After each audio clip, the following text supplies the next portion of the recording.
June 11th, Kane County Board meeting to order. I'd like to ask the clerk to call the roll. Ellen? Barrero? Davis? Fraz? Hanson? Hernandez? Hoshite? Iqbal? Kenyon? Caius? Kopi? Leonard? Lewis? Martin? Molina? Sanchez? Shefflo? Silva? Starrett? Surgis? Thomas? Weber? Wegman? Winicky? Okay, we have a quorum. Please turn off cell phones to avoid distractions over the next hour and a half. Our Pledge of Allegiance this morning, I'd like to ask Claire Eaton, our summer intern in the Environmental Water Resources Department, to come to the microphone to lead us in the pledge.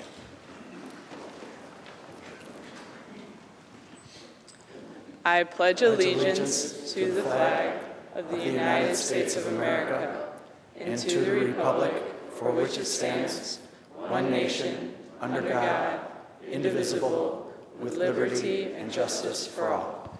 Please remain standing.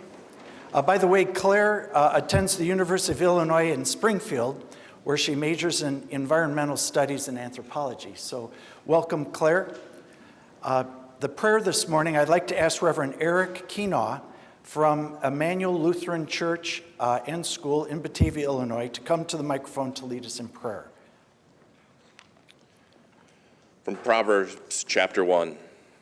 To know wisdom and instruction, to understand words of insight, to receive instruction in wise dealing, in righteousness, justice, and equality, to give prudence to the simple, knowledge and discretion to youth, to let the wise hear and increase in learning, and the one who understands to obtain guidance.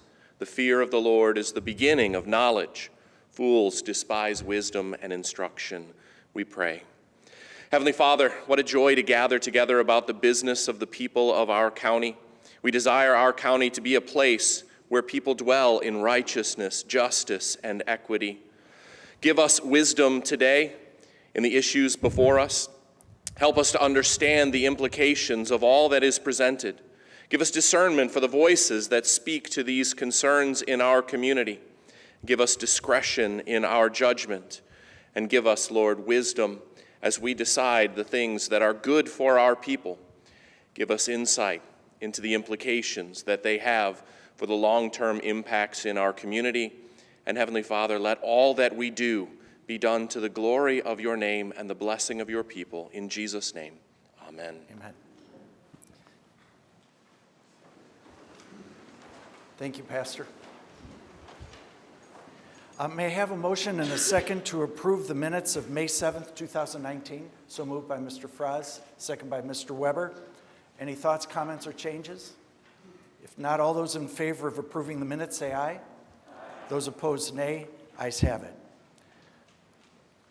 Our speakers this morning, just the note that I mentioned at each meeting, as a matter of protocol, individuals who have registered to speak prior to 8:30 this morning are allowed 5 minutes to address the board.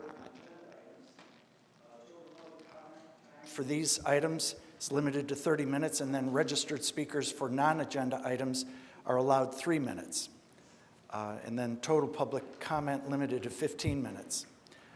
We ask that speakers refrain from statements, remarks, or conduct that might become disruptive to the conduct of the county board or which might cause disturbances. I believe that we have either 2 or 3 speakers this morning, and so I'll let you organize yourselves.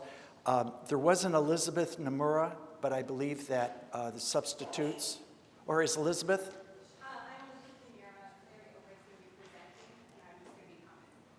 Okay, so whoever would like to come forward first to speak. I understand that there was some confusion either this morning or late yesterday afternoon. Come on forward to the lectern over here where there's the microphone. And if you give us your name and address for the record, that'd be great. I think there was some confusion as far as on agenda items, not agenda items. Certainly, public comment is always on the agenda. So what that refers to is any item that's actually in the business of the day. That's what it means to be on agenda items. So this would be a case of 3 minutes rather than the 5, but we're just glad you're here. And so we're not going to be a stick within that 3 to 5 minutes. Will that be okay? Oh, that's perfectly fine. Your office was very helpful in getting that all straightened out. We'll try to comply with your... Thanks so much. Okay? Good. And if you'd speak directly into the microphone, beginning with spelling your name and your address. Sure. My name is Larry Oppright, Oppriect, 1965 Bayview Lane. Bayview is one word in Aurora, Illinois.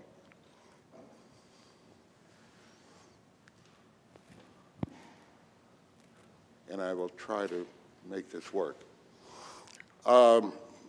My background includes being the senior executive for companies providing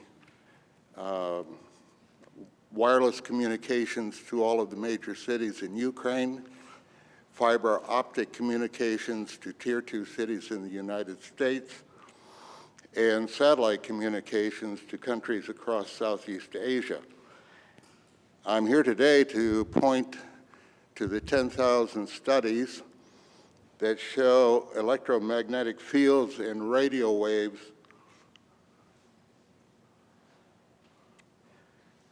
already cause health and environmental problems, and that 5G, the new cellular technology, will probably cause an exponential increase in these problems because 5G can't be realized without overcoming its fundamental weakness, use of very short wavelengths that are so weak that they can't travel very far or go through walls, even tree leaves, unless the antenna is sitting outside your window.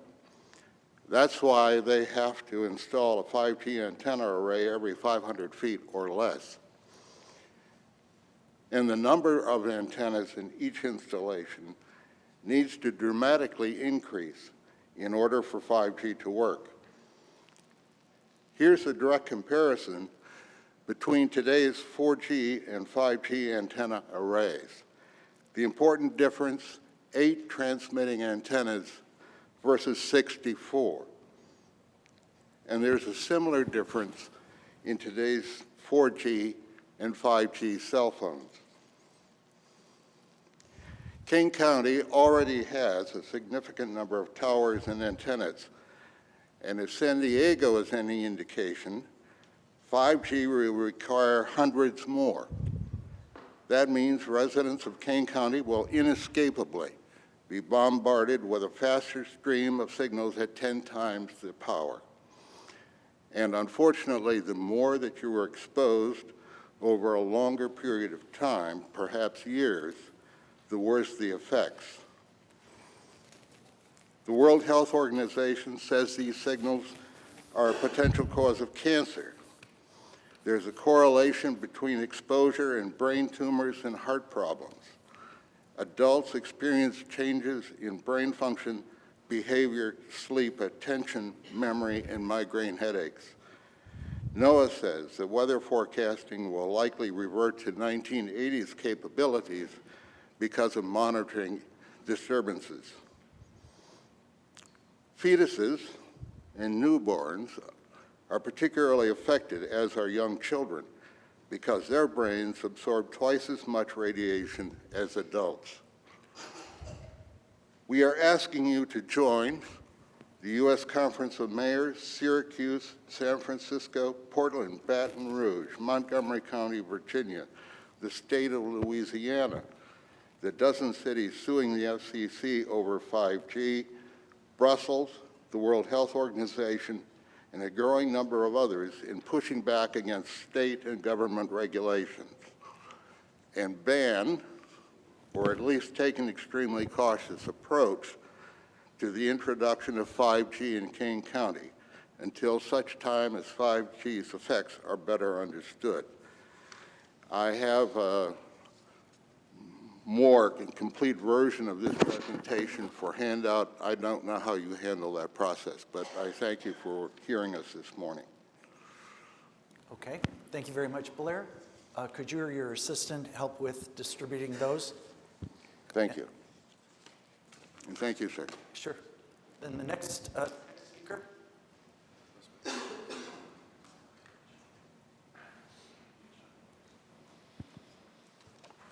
Morning. Morning. My name is Julie Pouilly, P-O-U-I-L-L-Y,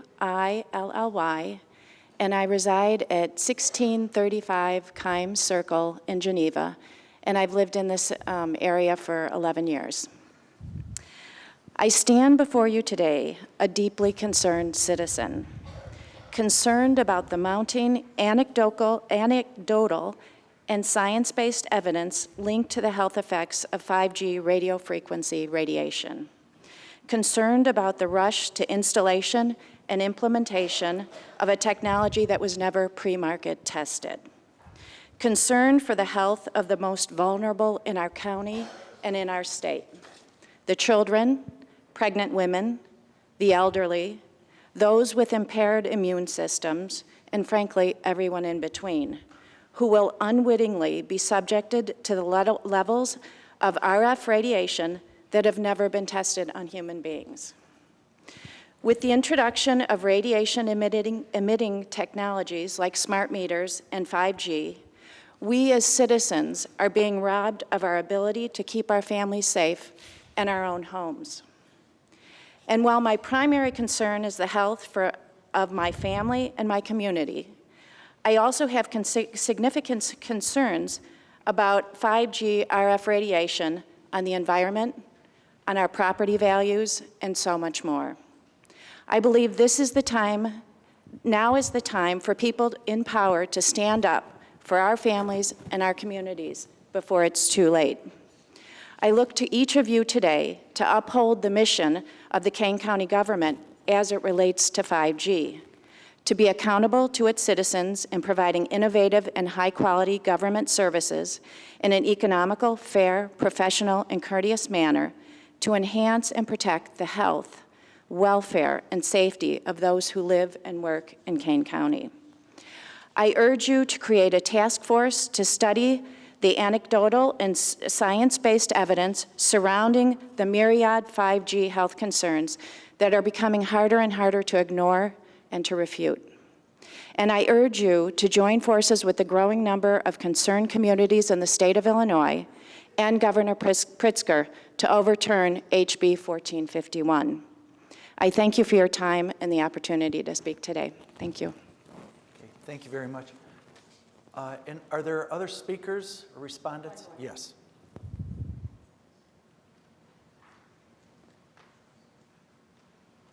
Hello, my name's Elizabeth Demira, and I'm a resident of Elburn. Do you want my full address, or?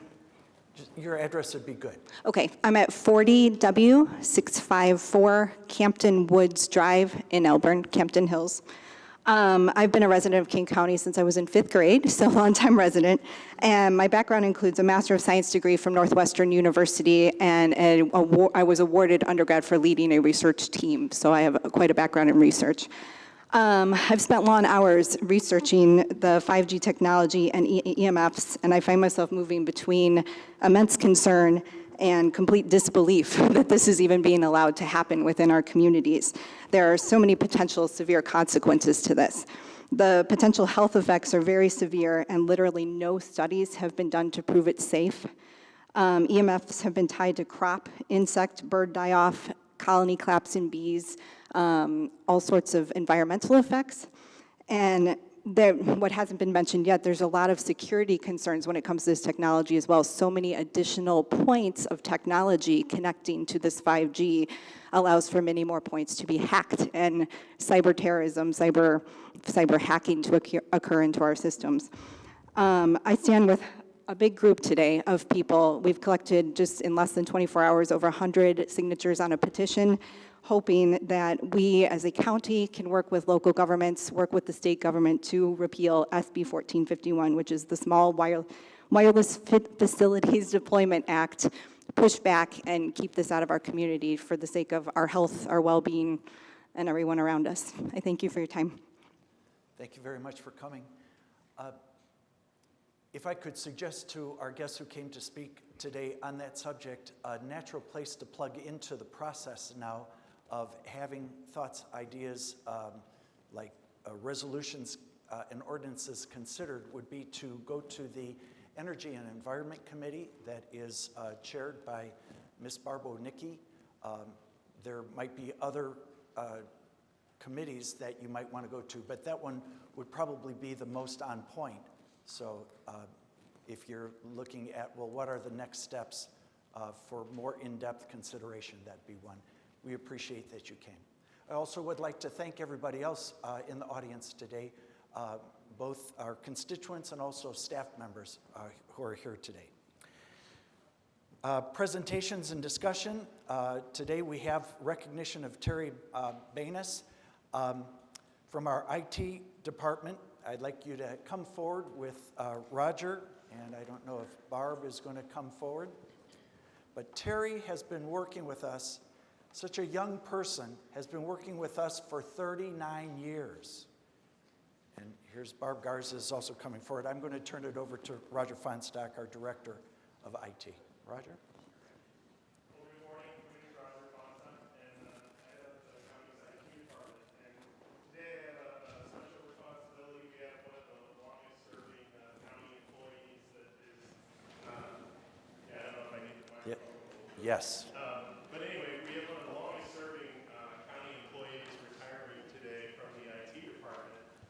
Terry Banis, who's up here with me today, she served with the county IT department for 39 years. So Terry, she started here before many things were computerized, and I would volunteer that she's contributed to and helped us make changes along those 39 years, and probably had involvement in basically every system and every service that the IT department provided. So I have a plaque recognizing Terry. I'd like to read that.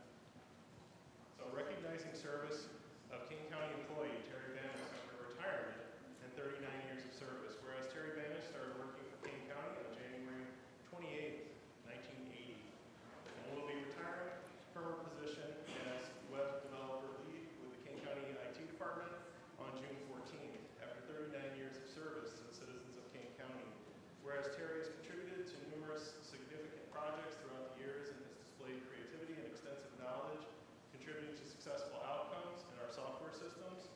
Her ability to work with people and understand what they need and what is required has enabled her to develop valuable in-house systems and to ensure successful projects. People like Terry do not come along often. That's absolutely true. Thank you, Terry. And are very hard to replace. She is well respected among her colleagues and stands out because of her work ethics and professionalism. Now, therefore, be it resolved that the Kane County Board recognizes the contributions of Terry Banis as a Kane County employee during the past 39 years and desires to extend the county's wishes for an enjoyable and productive retirement. Congratulations, Terry.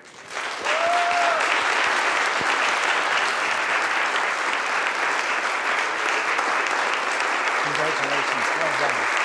If you stand in the middle, and Barb, come on over. Roger?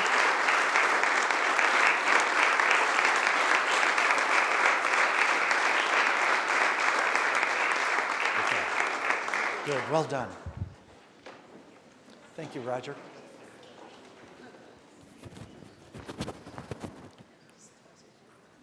Okay, next on the agenda, we have a presentation, recognition of Jerry J. May. So, Jerry, would you come on up with whoever you'd like to bring up from your family? Mr. May is being recognized for his 60 years of musical performances. Yes, come on around.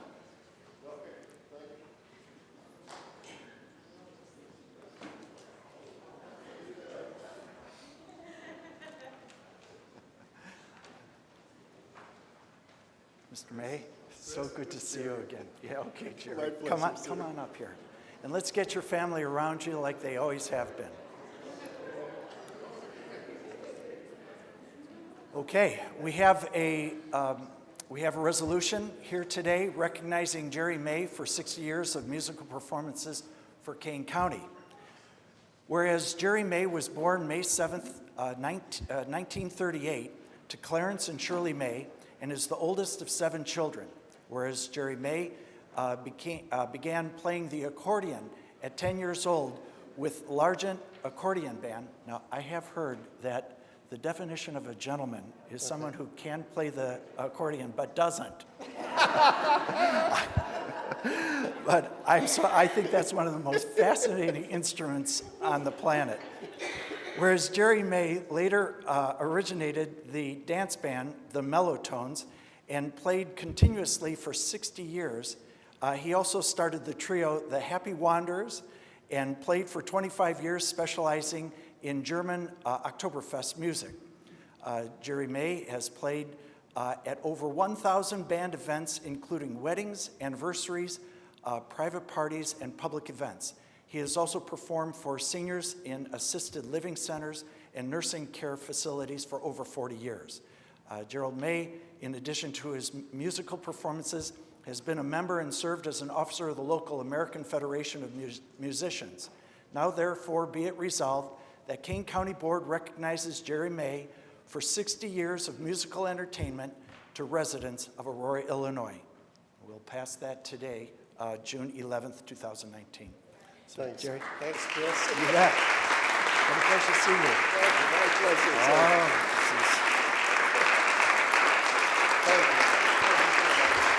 Thank you.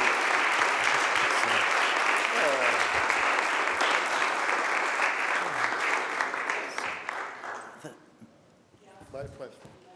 And tunes pianos. Thank you.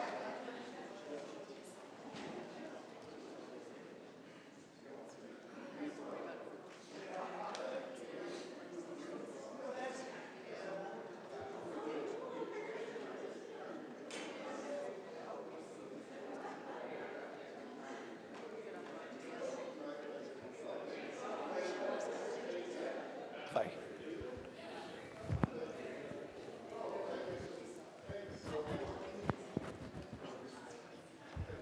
We are so fortunate to have so many good people in Kane County.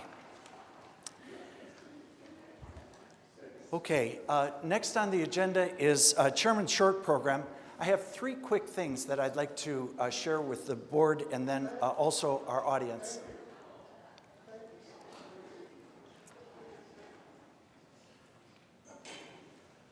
First of all, an IMRF update. You know that the issue there is that their Board of Trustees lowered the investment performance standard from 7.5% to 7.25.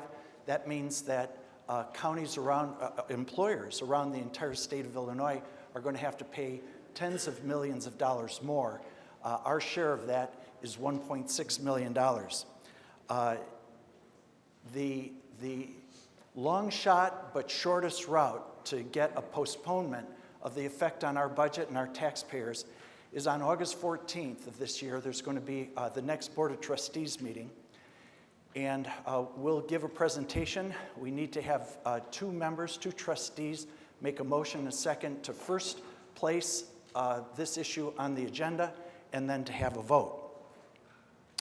And then, let's see, I'm going to distribute a brief, it's about 15, 20 pages to all the board members of what will be presented at that meeting and what I'm going to be sending out in the next 36 hours to all the employers who have gathered together. We have 32 major counties and cities that have said, no, we got to back off of this. It's just too expensive.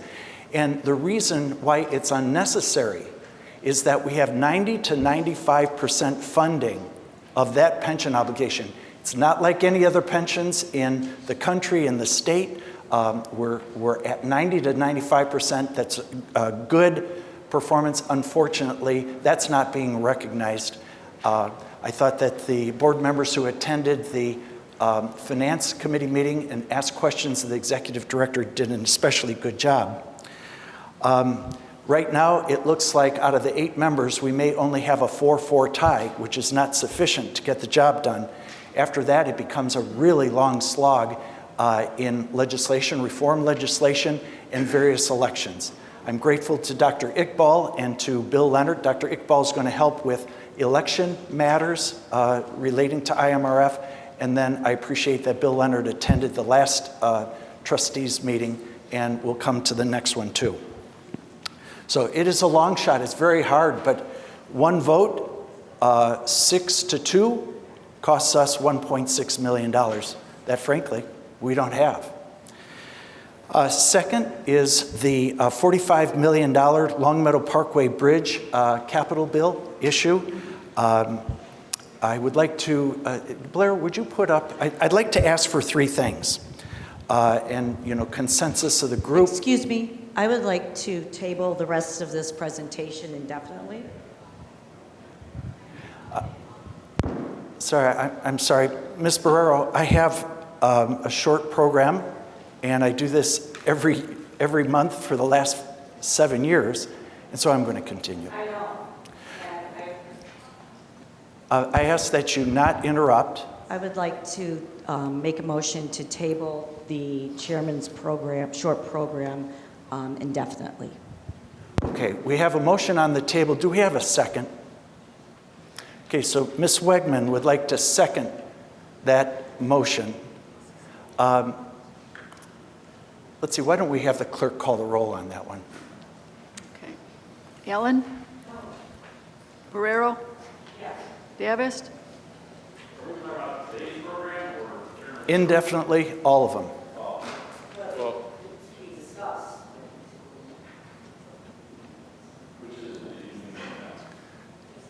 The motion has been made to...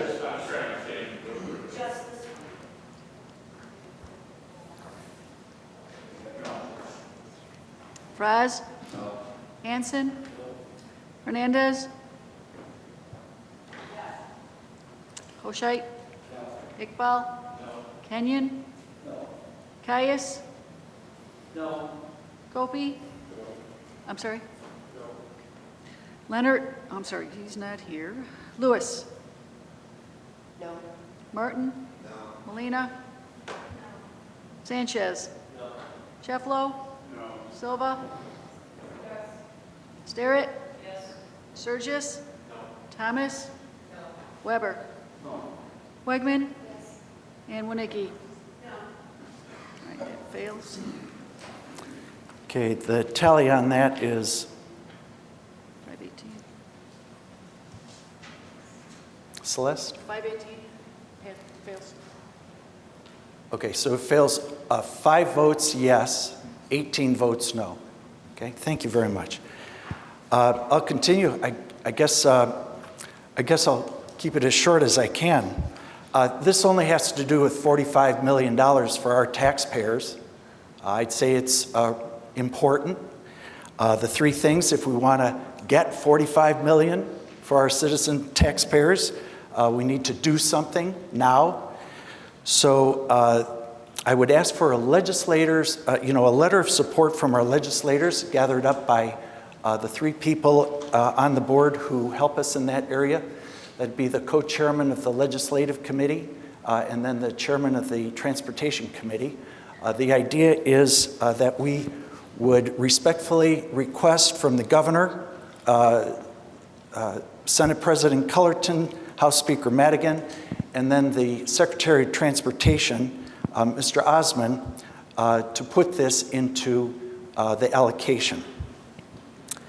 Then I would think at some point it'd be appropriate to have a resolution from the county expressing our support that we would like that allocation.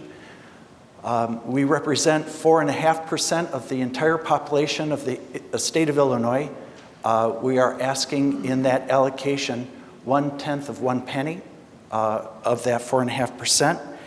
And then I have sent out a note to, I think it's Mr. Fraz and then Mr. Hanson and Mr. Sanchez, asking for a list of the contacts that were made during the process leading up, during the legislative session leading up to the passage of the capital bill.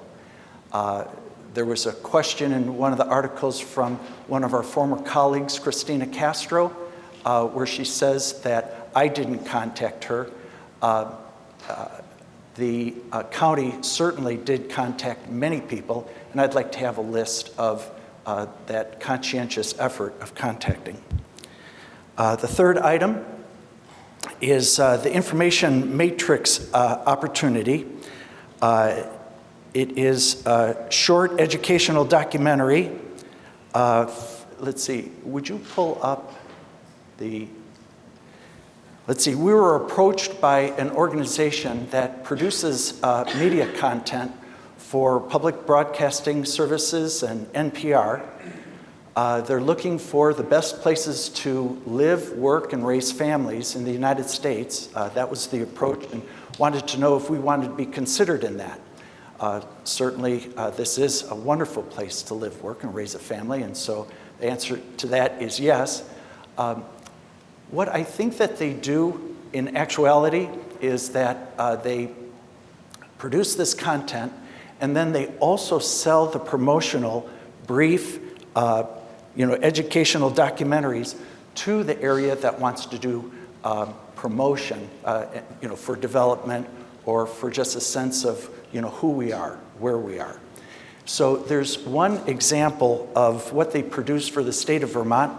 The price tag on something like this, and we haven't done anything like this, at least in the 7 years that I've been here, is $27,000. One of our more astute board members made the comment that because it fulfills 2 of the 3 criteria for riverboat grants, that we apply for one of the internal riverboat grants where the deadline is in about a week to submit that. So I would be asking for a consensus at some point to go forward with that. But Blair, would you show the, this is an example of the work that they do. Oh no, I'm sorry, it's the next one. We're going to delay that one, I guess for the sake of brevity. You don't have one on Vermont from Information Matrix? Okay. What I'll do is I'll send out a, that piece. It's about a 3-minute presentation of why, in this case, Vermont is such a wonderful place. Both for the content and also the quality, I would ask you to take a look and assess. So thank you very much. Okay, zoning petitions. I'd like to ask Development Committee Chairman John Martin to rise, discuss, and take us through the appropriate procedures to approve the zoning petitions to today's agenda. So, Mr. Martin. We have 3 matters before us today. The first being petition number 4497 regarding Markland Charities. It's property generally located west of Batavia on Wyatt Drive. They're seeking to build a new 2-story building.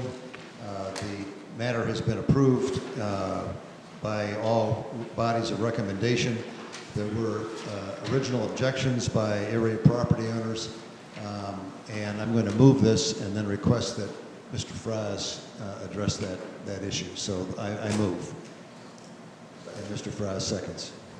We have questions, comments? Drew? Yeah, Markland is a special needs community. It's been part of the Mill Creek community since its inception when it was first built in the early 90s. It's a 24/7 residential facility. They're planning on building again, it's a residential facility, 24/7 care for its clients of all ages. They're planning on building a grade school that would be for non-resident students, younger students. The interesting thing about this, the neighbors completely support the mission. They did have some concerns about the building and its height and several other things. We were able to have several meetings in quick succession. Everybody made concessions. It was really a great experience, and that results in them coming in here today in full agreement, hand in hand as partners. So kind of a fun process, and it all worked out well. Gil Fondra, the director, is here. Mary Cobbleman, the communications director, if you have any questions. But we're happy to bring this to you, and I recommend it highly. Excuse me, are there any other comments or questions? Dr. Silva.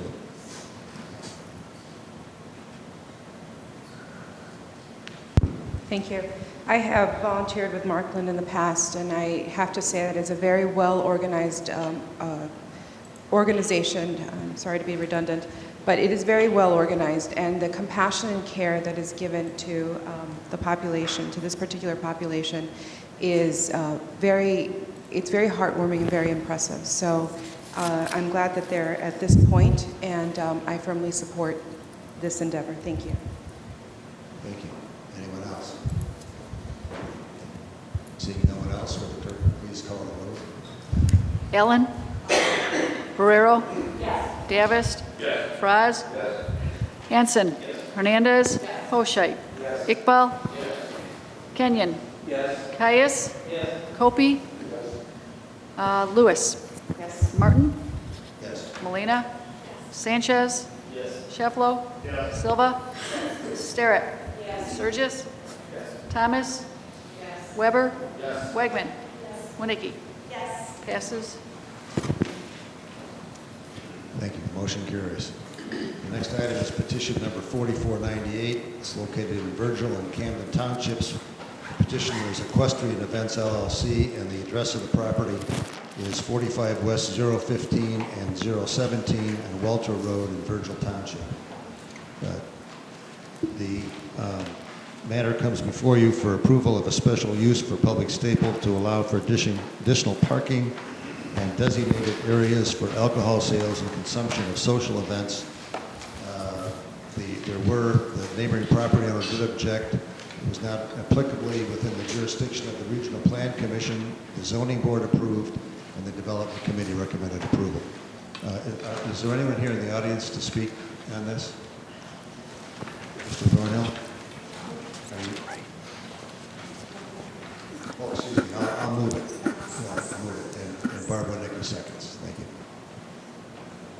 I don't have much to add except to answer any questions. This petition is really a request to expand the use of an existing special use that was granted in 2006. And the expansion involves additional trailers for horses, a liquor license for an area within the building, and additional parking for additional patrons. The number of horses is being increased from 65 to 80. The social events would involve clinics and training and horsemanship and other related equine activities. The operation has been in place since 2006. As far as we know, there's been no adverse incidents about the operation, and if any of you have been out there, which Barb Winnicki has been, I think you would agree it's a very well-run operation and a credit to the county. We would heartily recommend your approval of this petition. Thank you. Are there any other comments or questions?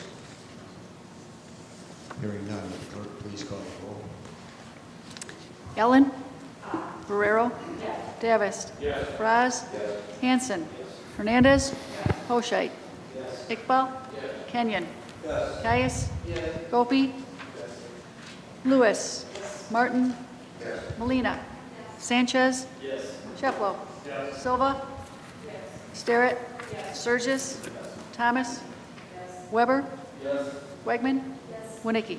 That passes. Thank you.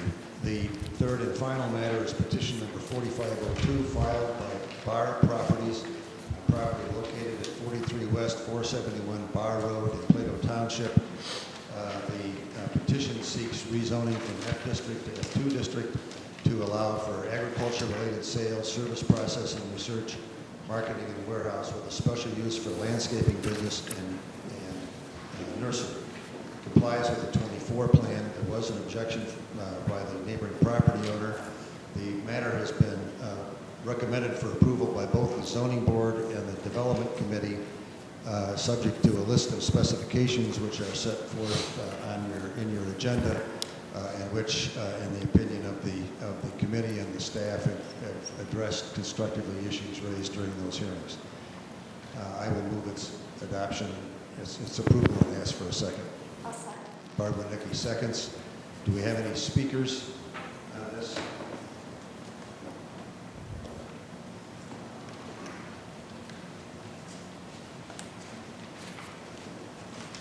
Good morning. I'm Betty Reeser, 43 West 316 Bar Road, Hampshire, in Plato Township.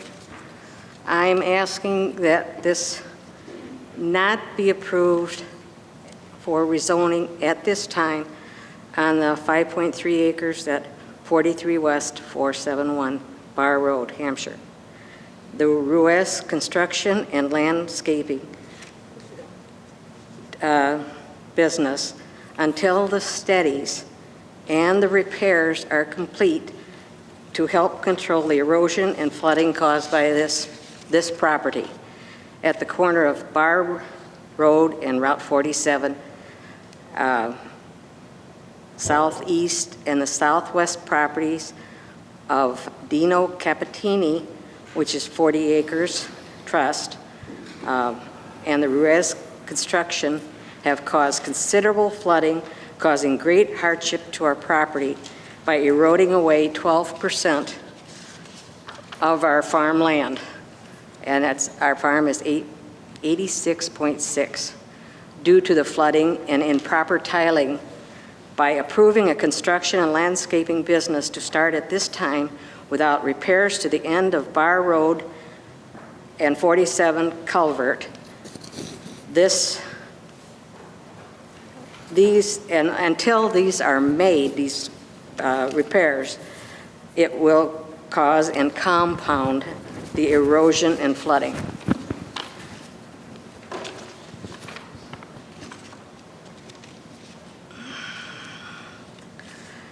Being a nursery could also be a drain on a very fragile well, which we have on our property in the dry summer months of the year on the farmstead due to groundwater usage. We are approximately 1,000 feet away from this rezoning. Also, the use of weed killers, insecticide used to maintain landscaping, used to landscape for weed control could possibly flow to the North Plato Creek, which flows from north to east due to the groundwater and flooding. The large trucks that will be pulling trailers loaded with heavy nursery stock could do severe damage to Bar Road, as the 47 driveway on Route 47 KDOT says will be closed. And there's actually 2 driveways onto the Ruiz property off of 47. I'm asking, please don't allow this to be rezoned business until the flooding properties and problems are corrected. My folks have owned or did own this land, and now we do, for 75, it's 1940. They bought the property, and we have not seen these problems until the last 10 years. And we feel that the land that is, especially across the road, which is the 40 acres, due to heavy use of large equipment and stuff like that, have torn up the tiles actually in both of these properties. It's just taken our farm, because we have the creek which goes down the center of 2 pieces of ground. And we get flooding from under 47 clear to the north. We get flooding, which that goes into the creek automatically at the end. But these 2 go directly where they come at the corner of our property and have put a waterway and a creek right down through the center to get to the creek. I mean, it's making a second creek to go to the creek, and it comes from this corner property of the Ruiz. And there is a huge tile right there in the corner that the township says the state needs to help fix it, but it definitely, it's mismade, actually, the way they got it tiled. And the water just floods us. We're losing our property because of especially this property. Thank you. Are there any comments or questions from the board? Mr. Kobe?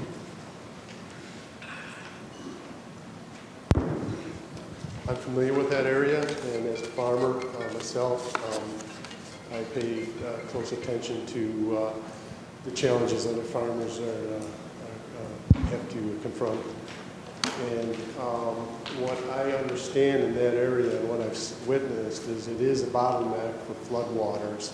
And just south of that property, across the tracks, I've seen the floodwaters go over Route 47, and they do indeed cut trenches in the fields 2 to 3 feet deep on many, many occasions. And it's sort of, it's very impedious on the agriculture aspect. Now, as far as the use requests, we're speaking of sales and service and processing and research and marketing and warehousing and special use for landscaping business. And then finally, we hit on the nursery, which is the underlying auspice of agriculture in this case. I think that, and I've witnessed other entities of this sort being in the construction business, the landscaping, and all facets of construction. I visited these types of businesses, and in many cases they'll utilize the roads for parking, and in many cases they are in a remoter area, not off of Route 47 or major state highways, but typically on township roads. They'll be driving through the ditches. The roads they do not support heavy trucking activities, and there is an impact. There is definitely an impact on traffic and the use request. Just be prepared for that, but I will be voting no in regards to this request. Any other comments or questions? Ms. Winicki? Thank you, Mr. Martin. You know, our own Zoning Board of Appeals reviewed this petition, and they carefully reviewed it and came up with the 5 stipulations, which indeed may even help the flooding, because they're going to do a drain tile survey through Water Resources. And I don't believe the proposed business is a business as large as, a lot of impervious surface, like a Home Depot or something like that would be. And this is in my district, and the Development Committee did approve it as well. And so I will be voting yes, and I hope you'll be voting yes as well. Thank you. Other comments or questions? Hearing none, would the clerk please call the roll? May I ask another question? Or is that, no.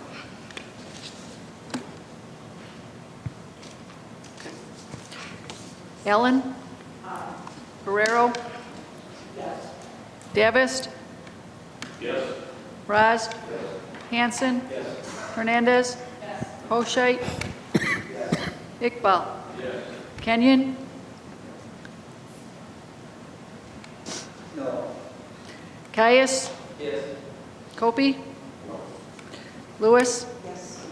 Martin? Yes. Molina? Yes. Sanchez? Yes. Shefflo? Yes. Silva?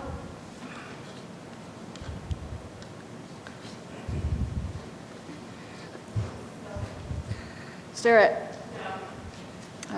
Surgis? No. Thomas? No. Weber? Yes. Wegman? No. And Winicki? Yes. Passes. 16-7. Motion carries. Unanimous approved. Thank you. Could I ask if these studies have been done, the tile searches and stuff, are they complete by the time this hearing was brought up? Have they been completed? That's what I want to know. I'd like to know what they say. I don't answer the question, but the answer is that they are completed by the conditions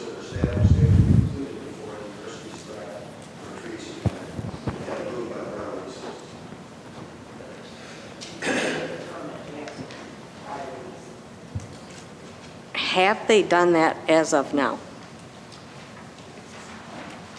That's what I want to know. I would imagine no. The answer is the permit can't issue until they've conducted the study. I can't address whether it's been done at this point or not, but I would, but the answer is it has to be conducted before they can move forward. Conducted and approved. Thank you. Okay. Thank you. Next on the agenda is the consent agenda. Would anyone like to remove an item from the consent agenda? Ms. Thomas? 19-200. 19-200. Thomas. Would anyone like to remove any other item? If not, may I have a motion and a second to approve the consent agenda with the exception of number 19-200? So moved by Mr. Hoscheit, second by Ms. Allen. Clerk, call the roll. Ellen? Ferrero? Davis? Fries? Hanson? Hernandez? Oshite? Iqbal? Kenyon? Caius? Copey? Lewis? Martin? Molina? Sanchez? Shefflow? Silva? Sterrett? Surges? Thomas? Weber? Wegman? Winnicki? Passes. Okay, motion passes. May I have a motion and a second to discuss and take a vote on, to put in the affirmative to pass resolution number 19-200. I have a motion so moved by Mr. Surges, second by Ms. Thomas. Ms. Thomas. Thank you, Mr. Chairman. At last week's executive committee, there was discussion and agreement that we should clarify a section of the policy, namely provision 1 that discusses who presides over meetings. So my first objection is that the policy is not in the agenda packet, but I did receive the update that was sent out on Friday. But it doesn't look like it was updated. In fact, I think something was removed from it. But the provision I'm speaking about says the chairperson shall preside at all meetings. And so the question was, are we talking about just committee meetings, in which case that's fine. It's fine as it reads. But are we talking about all meetings, in which case we need to clarify that for committee meetings, board members shall preside. And I also think that since we've taken the time to put this policy in place and formalize our conduct, we need to speak more to the role of the chairman, who is an integral part of our operations. And so it says, paramount to these principles is to preserve a spirit of cooperation among board/committee members. And that should certainly also include, specifically speak to the chairman. And so I move to postpone our vote on resolution 19-200 until the July 7th board meeting, until we can make these clarifications. Let's see, we have a motion on the table already. Let's see, I think the proper motion on that would be, what, a table? To table it? Mr. McMahon? So is that what the motion is, a motion to table? She said postpone. I think she probably meant to table. I understand. The word was postpone, but it sounds like the intent is to table. Right. So I would characterize that as a motion to table. Okay. That would require a second. And then a vote. Got it. So Ms. Thomas makes the motion. Is there a second? Dr. Iqbal seconds. Clerk, call the roll. This is to table. Allen? Yes? No? Oh. Okay. Ferrero? This is motion Correct. Yeah. Davis? Yes. Fraz?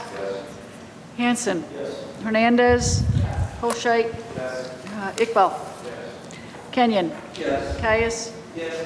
Copey? Lewis? Martin? Molina? Sanchez? Shefflo? Silva?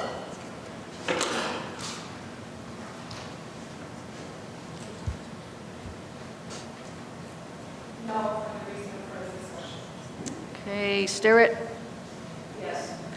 Surgeus? Thomas? Weber? Wegman? Winnicki? That passes. Okay, motion passes. It's tabled for consideration. Is it within the spirit and to take it back to committee? Although that agenda might already be posted for Human Services because Human Services is tomorrow. So more conversation on that one. For the time being, it's tabled. Thank you. Mr. Surgis. Mr. McMahon, I think the question on the table is the definition of the word chairman. And I think what we've discussed is, does chairman in this particular case mean chairman of the board or chairman in a committee setting, chair of a committee? At least that was the discussion that we've had. And my understanding was the plural meant committee chairs. If I'm mistaken on that, it's no problem, right? But I think that's what we ended the discussion last time. Okay. So there's going to be more discussion on this at another time. This is a matter of like putting into a motion about board, our members' conduct and attendance, if I have that right. So it's tabled according to the vote. Okay, thank you very much. Next on the agenda is number 19-212. May I have a motion and a second to approve 19-212? So moved by Mr. Martin, second by Ms. Allen. Any discussion? If not, clerk, call the roll. Allen? Ferrero? Davis? Fraz? Hanson? Hernandez? Holscheit? Iqbal? Kenyon? Caius? Copey? Lewis? Martin? Molina? Sanchez? Shefflo?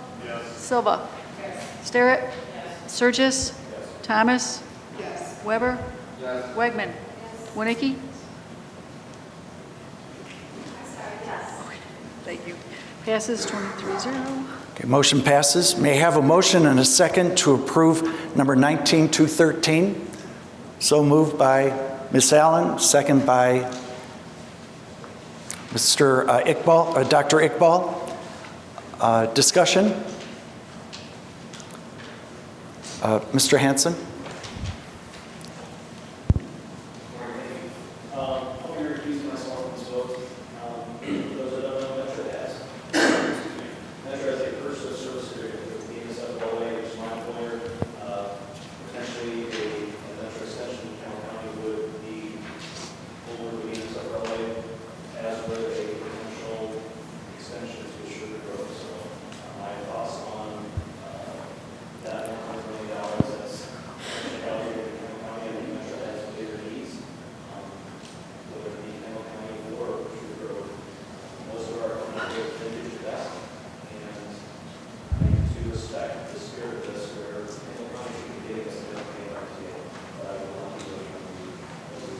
So noted. Thank you, Mr. Hanson. Okay, basically the point, I believe that you all received the resolution. We sent out the resolution, let's say, on Friday. The point of the resolution is that many of us have been under the clear impression for decades, literally, that Metro does not have sufficient funds to even maintain the existing network in a state of good repair by definition. And so if we don't have enough for safety, which is what good repair is, well, then we certainly shouldn't be talking about extending or expanding the system. Just makes it, takes funds away, and it makes it harder to maintain what we have. However, if I've misunderstood, if many of us have misunderstood that basic premise that, and I understand that it's billions of dollars that Metra does not have. If that's not the case, and tomorrow, unfortunately, I have to miss administration and human services because I get 3 minutes to present the resolution if it's passed by this body. If it's not passed by this body, I will still function as then a citizen of Kane County, that safety is first. That means in good repair. If they have money to extend, the shorter, less expensive route is then through Kane County. We are a member of RTA. We have paid hundreds of millions of dollars into the RTA transportation system. As you saw in the resolution, there's a provision that Kendall County people are wonderful. It's a wonderful county. They're wonderful people. However, they have not paid 1 penny into that system. If any of us go across the street, get on the train, and don't pay the fare, we don't get to take the trip, east or west. So this is a matter of $100 million being allocated to an expansion rather than current needs. And if there's going to be an expansion, it'd be expansion among members rather than people who have not paid. So that's the point of the resolution. Also, it's a very interesting thing that I just learned on Friday. I always thought that it was just jargon. When people talked about CMAP. CMAP is Chicago Metropolitan Area Planning. That's a group that and says, well, these are good ones, these are not as good. Constrained projects versus unconstrained projects. I just thought that it was kind of jargon. I didn't fully understand it. The executive director of CMAP explained to me on Friday that what that means, unconstrained, means that it's ineligible for federal funds. Now, why would we set aside $100 million for an expansion that can't be matched with federal funds? I've heard that the approach that Kendall County is taking is that the $100 million from the state would be used as the local match for then multiplying it, leveraging it with like 250 or 350 millions of dollars for federal money. If it's ineligible for federal money, then again, it seems, what are we doing? So we put it in writing. We sent it to all of you on Friday. Sugar Grove is doing the same. Steve Meserly, who's our representative on Metra, will be there in supporting proper decision in this area. So I'd ask you for your yes vote. Any other thoughts or comments? Ms. Allen? I would expect Metra to do the same thing that our other transportation agencies do, which is to create a list of projects, and they're vetted, and they're also prioritized. And when I came on the board, Long Meadow Project was way down at the bottom, and over the years it has moved up as it became important to the people who lived in that area. And I would just expect a similar process here, and I would expect the Sugar Grove project, by virtue of what's laid out in the resolution, to simply rate higher on the list of priorities than a proposed project in an area that's not yet ready.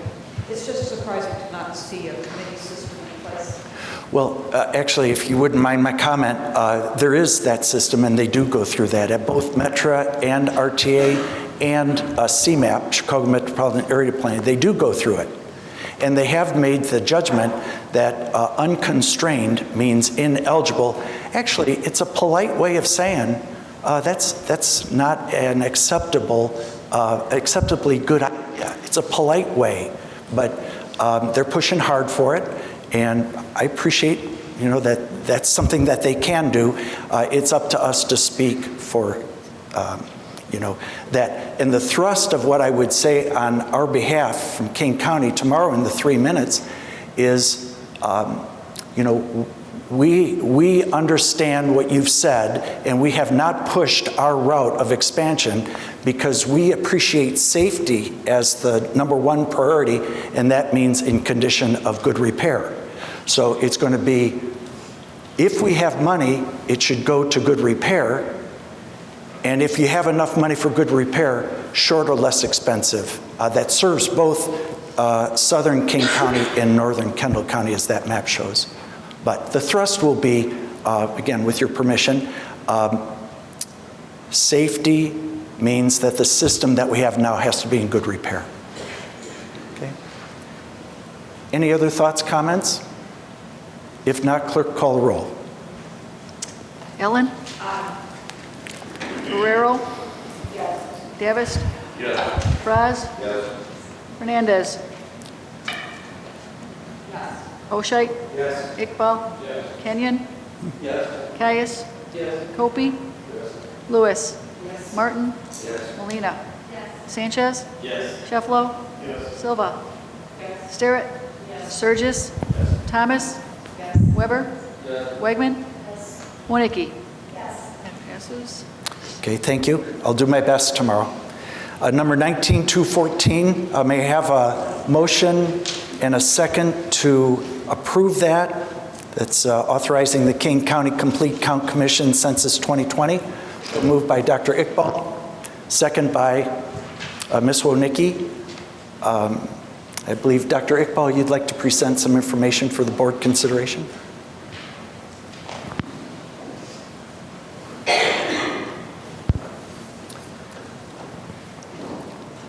While we're getting this in place, I would just like to mention that I certainly support.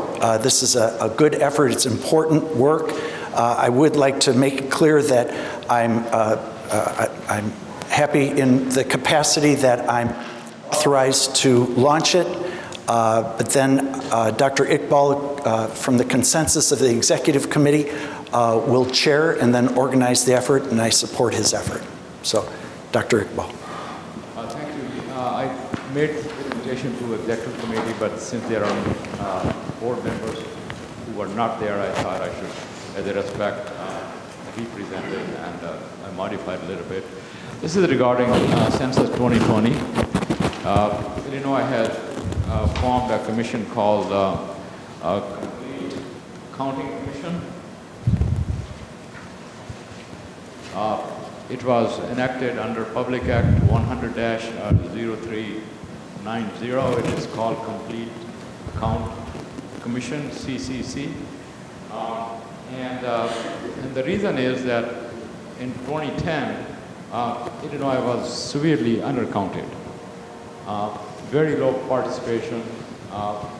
For example, Cook County had 70% participation, which is the largest county. That means we did not count roughly 2 million people in Cook County. Kane County was 81%. That means 19% was left out. At the total, statewide it was 76%. That means 24% were left out, and that 24% meant 4 million people. If we had counted those, the state would be in the 5th position, not in the 6th. And further, looking at the Kane County, we had 81% and our population was 540. That's what we noted. But if the participation had gone up a little bit, 90%, our population would be considered as 600,000, not 540. And for 100% participation, it would be 660. So we don't know really what our real population is, but on the book it is 540. And we need to improve it, improve the counting. Well, to ask what's the point of counting, it's just the numbers, but there are consequences for undercounting. For example, underrepresentation in congressional seats. If you have less population, you get less seat in the U.S. Congress. Electoral college votes are reduced. And this harm continues on for 10 years, not for 2 years or one presidential cycle. Further, the funding, federal funding is a really important part. The government gives out, the federal government gives out over $900 billion nationwide to 550 projects that they sponsor. And they are distributed equitably based on the population. The more population you have, the more money you get. Less population you have, less money you get. And that's based on this census. For Illinois, 1% undercounting meant a loss of $122 million in federal funding. For Kane County, 1% undercounting means $5 million. And private investors, when they look at the feasibility, they consider the demographics. And that's very important to have an accurate counting. So it matters. And that's what this effort is all about. Illinois has created a complete count commission, but it cannot do it alone. It has asked elected officials all over the state to participate and form local commissions. So local participation is needed. We alone cannot do it, and we have to go out and participate and engage the community leaders. So once we have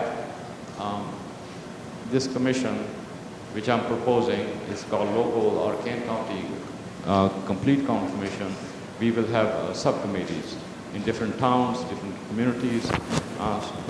People are not waiting for us to take a lead, they're already going forward. For example, in Elgin, there is a commission. Public Library in Elgin, Gail Borden has already applied for a grant and has a grant, and they are working on it. So in forming LLC, the Illinois Commission has recommendation that the highest elected official, which is our chairman, will form a commission and preside over the first organizational meeting, and then he can remain there or he can pass on the task force over to someone. And we have to be part of the Illinois CCC, inform them, we learn from their experiences, and also be part of the regional census board. We work together so everyone is counted. Our job is to reach out to community, to educate, encourage, and to engage. And also, grants are also available if we want to apply one. The challenges are why 19% people are not participating or not counted. Well, they are mostly minority people. And I give you the list. Latinos, African Americans, Asian Pacific Americans, Native Americans, homeless, disabled, and veterans, seniors, LGBTQIA, Polish and European American, Middle East, and North African. And this goes on. So we have further challenges for this round, that the federal budget has been frozen at 2010 level. There is no increase in cost of living and so forth. And internet and phone is also allowed. So that means there will be less task force on the ground, less door-to-door counting. There will be new schemes because of the new technology that we have. Citizenship question is there. We say that if you answer, you must tell are you citizen or not citizen, which will discourage 6% of the people. And mostly folks who don't answer have a distrust in government. They think their information would be abused or misused. There are people who don't want to apply for a library card. So that's, we have to reach out to those folks, and that's my effort has been, and that's what I'm proposing today, that we form a local commission and reach out to the community and make Kane County countable. Okay, thank you, Dr. Iqbal. Any thoughts or additions? Mr. Hanson? Thank you, Mo. Just to build on that, we don't do this every year. You know, it's a one and every 10 years, so we don't have a template or a blueprint for this is how we're going to do it this time. Think about the place that a lot of us were at 10 years ago. Think about the way that government in general is viewed now compared to 10 years ago. There's absolutely a skepticism or an understandable reluctance to maybe participate in such a thing. If there's the possibility that they don't know what we're going to do with their information, if there's the possibility that should they submit their answers electronically, because we will be able to participate in the census by an electronic format. If you don't have any faith that's going to be secure, there's going to be reluctance to do this. There are commissions already formed in Aurora, in Elgin, and probably other cities in between here and there that we need to be a part of too. It's going to come down to getting people on your block, getting them on your cul-de-sac, getting them within your apartment building. Your civic, your religious, your cultural leaders that may not have a political title or government role to get them to buy into this process. There are huge stakes, and Mo touched on those, but it's not going to be heroics from people in this room. It's going to find people out there, boots on the ground in the neighborhoods that are trusted by their neighbors that are going to be able to do the best work. But to think this is going to be just like 2010 is completely different. People have a mindset, a different outlook on government and how their information, whether it be submitted via paper or via electronically, is protected. Thank you, Mr. Hanson. I saw another hand up, Dr. Silva. Thank you. I agree. We are very much late in the game. I know that various organizations have been working on this issue for about a year now. And as Dr. Iqbal mentioned, I caught 3 of the less represented populations, Latinx, LGBTQ, and veterans. So my question is, do we have representatives from these underreported communities that are going to be in the committee? That's my first question.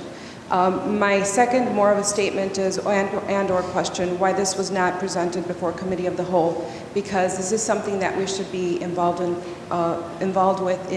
from the initial stages. So at the county board meeting, we have not had the opportunity to mull it over and think and see how we are going to have the pulse of our communities in our individual districts. Because it could be up to us to knock on some doors ourselves, and our constituency is already familiar with us. As Dr. Iqbal mentioned, there is distrust of government in a lot of our districts. And so if they see a familiar face, a friendly face, the other thing that I would add is non-English speaking communities. If you're able to communicate in the native language, that is another plus. So these are things that have to be considered in order for us to be more in touch with our individual constituencies so that they are counted. Thank you. Okay, I think that there are 2 basic questions in there and the important comment. Number 1 is, will you, Dr. Iqbal, as chair of that effort, will you be selecting, recruiting folks from different populations that have been perhaps undercounted? Well, definitely. We welcome each and every one. I'll call upon all kind of communities, religious communities, non-religious communities, and try to reach out to each and every one. And everyone is welcome to be part of this community. That's a yes. Actually, correction, Mr. Chairperson, my question was, are there any, are the people that are underrepresented, Are they LGBT, is there someone who is LGBTQ friendly, who is Latinx, a veteran, and/or a member of any of the other underreported populations? Are they on the commission that we are voting on today? No, there is no commission yet. We're launching it today. And Dr. Iqbal just answered the question that it's his intention to have everybody who wants to. We're forming a committee? And what is Dr. Iqbal going to be what is he representing? He's going to be the chairman Of? this effort. Okay, and let me answer your second question. I'm not done with my first question. All right.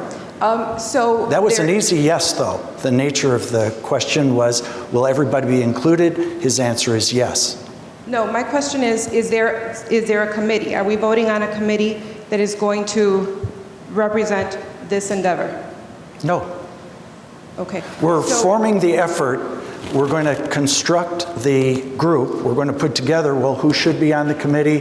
What will they be doing? I think he laid that out in his, and how it fits into Whether he laid it out in his presentation or not, I have a right to ask these questions. Of course you do. There's still questions that I have. So the fact that you're pointing out that it was laid out is demeaning. And if I would like to ask it again, I will ask it as many times if I have to, until I understand it. Good. Okay, thank you. So there won't be, we're not voting on a specific committee. You will be chairing all of us, is that? Dr. Iqbal. Yeah, if you read the resolution, it says that chairman will be forming a commission. And he can remain as the chairman of this commission or delegated. So there would be a commission, and he is asking me to chair it. So I would be chairing it. And my effort is to reach out to each one in the community, and that includes all the underrepresented or unrepresented. So at this point, there is no committee that I could say this person belongs to LGBTQ, or this doesn't, or this belongs to this group, or this doesn't. So all of us are invited here. The board members, the department heads. And from here, there will be several subcommittees. If you are in your district and you are in, say, Aurora, if you want to be part of Aurora or lead a group in your district, that's fine. I mean, it's all effort. You have to have your own folks from your district who can help you. Thank you. So it's all open. We want to get more representation. Thank you, Dr. Iqbal. And this is exactly why it's important that this is communicated in committee of the whole, so that we don't take time from the county board meeting to have these specific questions answered. Thank you. So my understanding is that you will chair all of us, and we will have different subsets, and we will do our best to represent these underreported communities. When you say all of us, that's not needed. Anyone who wants to be there. Like Ms. Thomas the other day, showed interest. She volunteered. She volunteered. You may volunteer. Anybody who wants to come into that committee is welcome. But not all of us. I mean, it's not required that all of us sit in that. But you may. So there is no committee at this point. No staff has been asked to participate on a committee basis. None of us have been asked to participate on a committee basis. We are forming a commission, and the chairman will appoint the department heads or anyone. And you can volunteer too. I don't think this is a combination that it's so many Democrat or Republican, so many this and that. There's no number. And I don't think this would be Open Meeting Act applies in here. This is not, we are not doing anything. Okay. Okay. We are helping the community, that's what it is. I You agree. can do it as a citizen, you can do it as a board member. Okay. Okay, thank you. I just wanted to make sure that there isn't a committee already established and a specific group of people, because this is far too important of an issue for everyone to be counted, and it behooves all of us that we are very extremely inclusive. Thank you for your time. Okay, the second question that I believe you asked was, why are we forming it now? And within that, why are we forming it so late? I got your point. And the answer is that Dr. Iqbal stepped forward now to take the initiative to do the research work, to contact different people within the county to move it forward. All the members of the board, all 24 people, had the opportunity at all times since the census, and Dr. Iqbal stepped forward, and that's why we're moving forward now. Thank you. Actually, the second question was why we didn't do this through committee of the whole. We're doing it today. That was the second question. Thank you. Yes. Well, anyway, Ms. Sterrett. Thank you, Chairman. I appreciate it. If I could, and after all of the discussion that we just had, if I could have one clarification as well, Dr. Iqbal. Once we've come to consensus as who's going to be on the committee, then Chairman, does this need to be voted upon as to who's going to be on that committee? Or is it, as he said, it's not an open meetings act, it's not part? It's a volunteer effort. Thank and you. so everybody who'd like to come can come. Great, thank you so much. Any other questions, comments? If not, clerk, call the roll. Oh, excuse me. There was one, we want to make sure that we do everything in legal ways. There's been correspondence between Dr. Iqbal, State's Attorney's Office, asking, is this resolution okay? Let's see, May 30th, Dr. Iqbal to State's Attorney's Office, same day, Mr. Lulvis back to Dr. Iqbal, received on June 6th correspondence from Dr. Iqbal, is it okay, to the State's Attorney's Office. And then last night, I received a note, hello Mo, as we see this resolution has been placed on the county board agenda for tomorrow action and not targeted for the July Jobs Committee, we will not engage in any further review as it appears it is unnecessary. So I just want to make sure when I ask State's Attorney's Office if there's anything that should stop us from taking this vote today. And the correspondence was between Dr. Iqbal and Mr. Lulvis. There's nothing stopping you from taking the vote, no. Okay. Okay, with that, I'll ask the clerk to call the roll. Allen? Guerrero? Davis? Fraz? Hanson? Hernandez? Oshite? Iqbal? Kenyon? Caius? Kobe? Lewis? Martin? Molina? Sanchez? Shufflo? Silva? Sterrett? Surgis? Thomas? Weber? Wegman? Winicki? Passes. Okay. The motion and second unanimously passed. The resolution is approved. Next is appointments. May I have a motion and a second to approve a recommendation from Kane County for the reappointment of Matt Broley to CMAP Board of Directors. CMAP is Chicago Metropolitan Area Planning. Matt Broley is the mayor of Montgomery that sits on the border between Kendall and Kane. It's a 4-year term starting July 2023. And we're not the only appointing organization, so that's why it's a recommendation to appoint. So moved by Hanson, second by any discussion? If not, clerk, call the roll. Allen? Guerrero? Davis? Fraz? Hanson? Hernandez? Oshite? Iqbal? Kenyon? Caius? Kobe? Lewis? Martin? Molina? Sanchez? Shufflo? Silva? Sterrett? Surgis? Thomas? Weber? Wegman? Winicki? Passes. Motion passes. May I have a motion and a second to go into executive session to discuss settlement of claims? So moved by Dr. Iqbal, second by Mr. Fraz. All those in favor say aye. Those opposed, nay. Ayes have it. Correct. Okay. All right. Okay. Thank you, Mr. Hoshite, for Point of order. bringing that to our attention. I think we just did consensus on this motion. The other one is a final settlement. This one was just consensus for settlement. Although, so There is a resolution, which is unusual, but I don't think we were supposed to take a vote on this in open session. Who has this come from? You are. There's a motion to amend.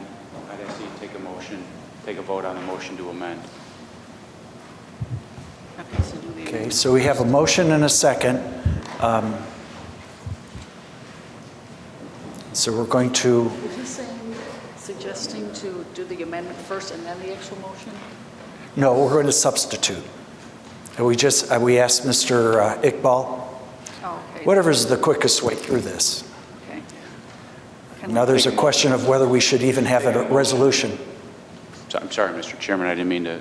No. It was substitute, and now there's a question of whether we should have a resolution, but I think you've asked for a resolution for us to vote on this. Yes. Good. Okay, so we have the motion and the second to pass it as amended. I think the amendment is the numbers are redacted. Is that correct? Okay, thank you. Is that acceptable, Mr. McMahon? Yes. Okay, so that's where we are. right, so- Any thoughts or comments? We are going to vote, yes. We've been requested. So we've had a request. It's in motion form. We've been given that instruction. We accommodate. Happy to accommodate. Okay. Any other thoughts, comments? If not, clerk, call the roll. Okay, so this is as amended. Allen. Guerrero. Davis. Fraz. Hanson. Hernandez. Hoshite. Iqbal. Kenyon. Caius. Hopi. Lewis. Martin. Molina. Sanchez. Shefflo. Silva. Sterrett. Surgis. Thomas. Weber. Wegman. Winnicki. Okay, motion passes. May I have a motion and a second to approve settlement of claim number 12WC08177? So moved by Mr. Fraz, second by Mr. Weber. Clerk, call the roll. Allen. Guerrero.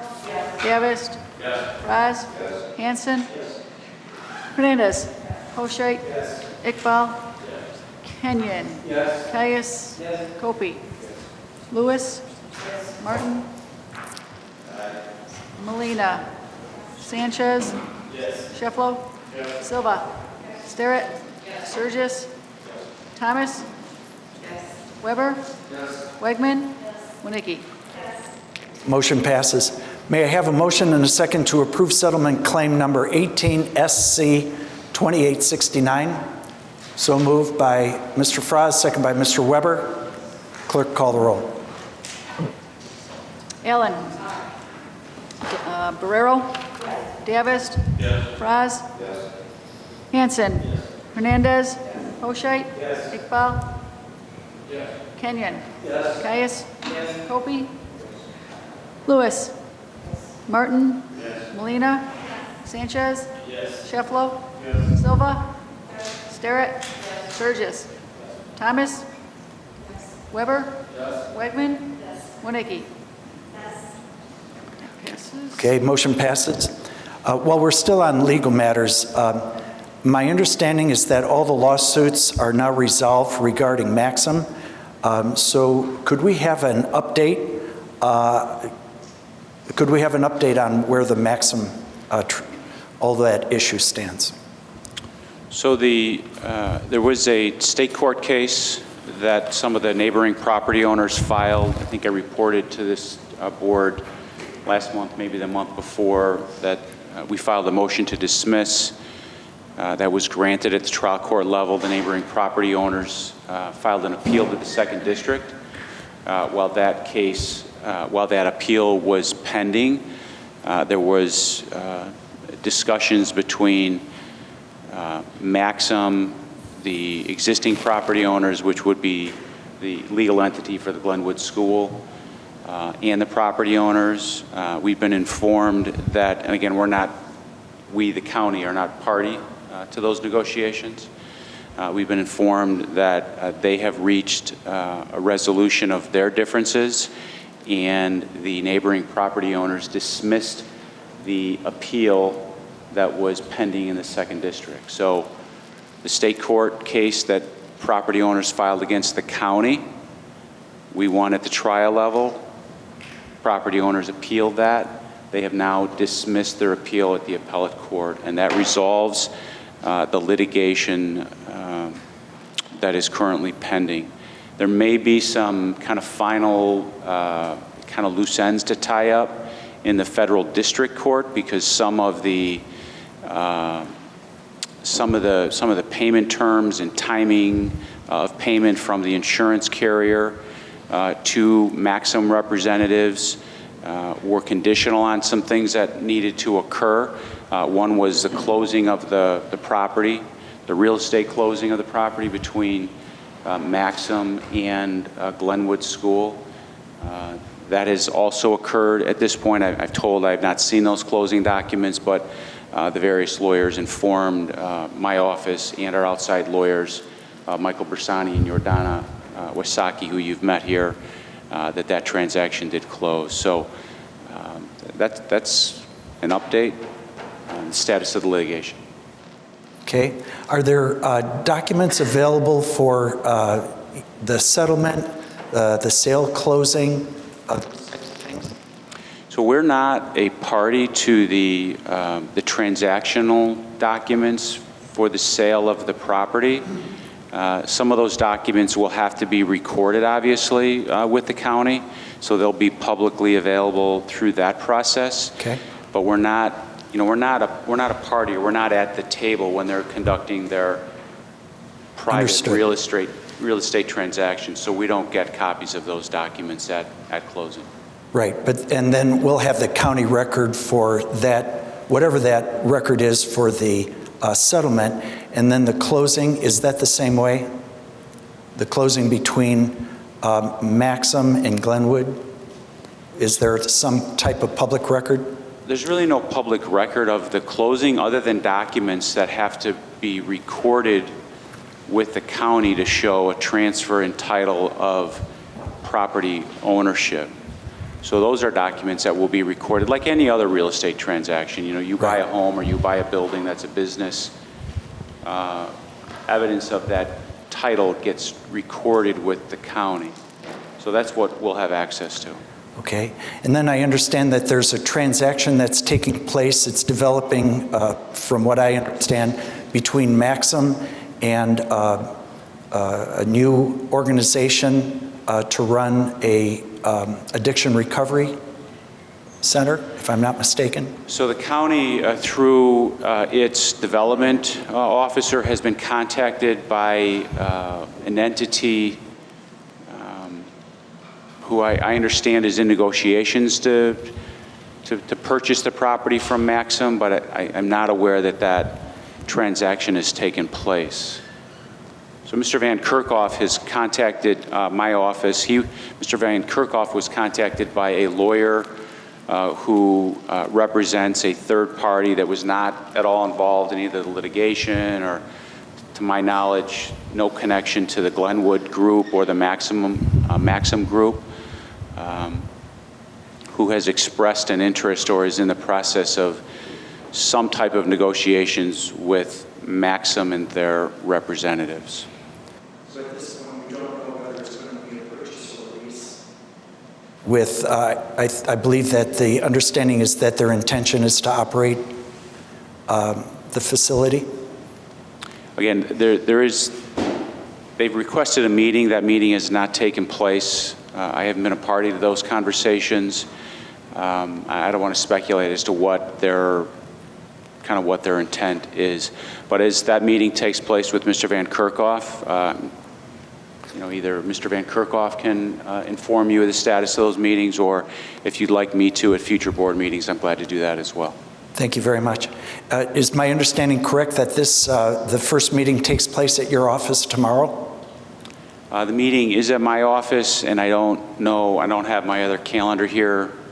I don't know whether it's tomorrow or the next day, but it is in the near future, yes.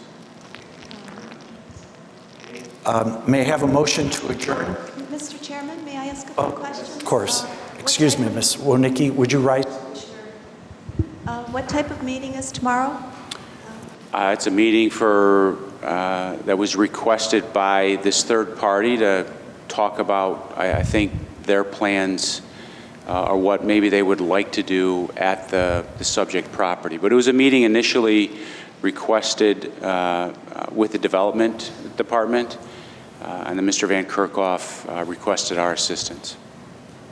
Okay, and so should the property flip, which I think that's what's going to happen, what happens with the 15 list of conditions that were Maxim was offering us had we approved the petition, which, as you know, in the end was approved? So what happens with all those conditions if it flips? So the conditions that are part of the consent decree are the only conditions that are in existence at this point. Things that were negotiated prior to the filing of a federal lawsuit that the county board rejected. They're not on the table right now. But I don't even think the meeting in the near future with this potential third party is even at that level. It's just, I think, really an informational meeting at this point. Okay, and just lastly, I did have a conversation with Mark Van Kerkhoff regarding Maxim, and I just talked to him a few days ago, and I'd like to be part of any conversation that comes up, and he referred me to you or to Joe Loves, but it's my understanding all the legal part is finished, therefore now it's more of a special use or a development type of meeting that will be happening. Is that correct? So if it's a special use meeting, those meetings will go back to the development department and they'll go through the normal process. And you're welcome to attend all of those development committee meetings if you want. The meeting that's taking place at my office is a meeting, my understanding is it's their legal representative, talking to the county's legal representative. So at this point, I don't think it's wise to bring in other people to that meeting, but I'll certainly update the board when I can. Okay, I understand too. So it's legal. I understand all the legal proceedings are really over with. The residents that had a lawsuit against Kane County, that was settled and that was done. So why aren't they just approaching the development department? Why are they approaching our legal department? Well, I think they did, but I don't want to speculate as to what their motivation is. Okay. Well, please keep me posted, and maybe earlier, if I can be part of those conversations and those meetings, if I could know a little bit sooner than last minute, that would be great. Thanks. Okay, I would ask along the lines of Ms. Wonicki's request that the state's attorney's office consider that if a staff member from the county is going to be at that meeting in development, that any board member who has a specific responsibility in that matter, for instance, Ms. Wonicki, you'd be one, Mr. Martin would be another as chairman of the development committee, and then anybody else who has a need to, to do their duty. I would ask the state's attorney's office to make give some consideration to whether if a staff member is going to attend, if a board member would attend. So. And excuse me, just to add to that, our chairman has been very, very involved from day one with this whole Maxim proposed petition. And so if a board member is unavailable, perhaps the chairman or the chairman should always be updated as to what's going on. Thank you. Okay, any other thoughts, comments? If not, motion to adjourn. So moved by Mr. Kenyon, second by Dr. Iqbal. All those in favor say aye. Aye. Those opposed, nay. Ayes have it.